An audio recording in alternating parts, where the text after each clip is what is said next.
बिस्मिल्लाहिर्रहमानिर्रहीम। अस्सलामु अलैकुम वरहमतुल्लाहि वबरकातुहू। रमज़ान के आखिरी दिन चल रहे हैं और यकीनन मुख्तलिफ़ अखबारात में और मुख्तलिफ़ न्यूज़ चैनल्स पर ईद के पेशनगोइयाँ हो रही हैं और महकमा मौसमियात और महकमा माहिर फ़ल्कियात लोगों के तासुरात और उनके तजुर्बात को मीडिया पर नशर किया जा रहा है और ये तासुर दिया जा रहा है कि ईद कब होगी, 29 पे चाँद नज़र आएगा या नहीं।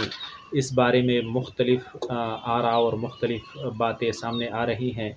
जबकि मैं यहाँ पे बता दूँ कि ये बात अगरचे सऊदी हुकूमत ने और पाकिस्तान के महकमा मौसमियात ने ये बात बताई है कि चाँद जो है वो 29 को नज़र नहीं आएगा और इम्कानात बहुत कम है, लेकिन ये बात भी याद रखनी चाहिए कि चाँद महकमा मौसमियात या माहिर फ़ल्कियात की मर्ज़ी से नहीं निकलता बल्कि अल्लाह रब्बुल इज़्ज़त की मर्ज़ी से निकलता है।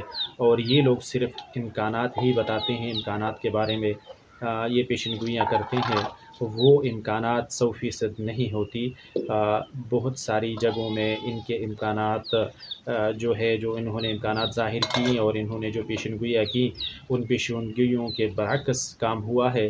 तो ये 100% इस पर यकीन नहीं करना चाहिए इनके इम्कानात पर और इनके पेशनगोइयों पर, क्योंकि इनके पेशनगोइयाँ और इनके इम्कानात गलत भी साबित हुए हैं कई मरतबा। तो जो ईद है वो रुइयत और शहादत पे हैं।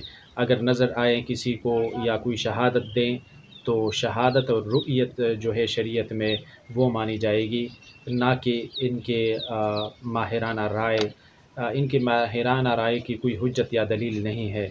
ये इम्कानात से बात करते हैं और ये इम्कानात 100% ऑथेंटिक और सही नहीं होते। लिहाजा इस तरह की ख़बरों पर वक़्त से पहले यकीन करना ये मेरे ख़्याल से अच्छी बात नहीं है और इनकी इन राय को राय ही माना जाए, ना कि 100% इस पे यकीन करके इसको हुक्म माना जाए और इस पर हुक्म या फ़ैसला सादिर किया जाए। बहुत शुक्रिया। अल्लाह हाफ़िज़।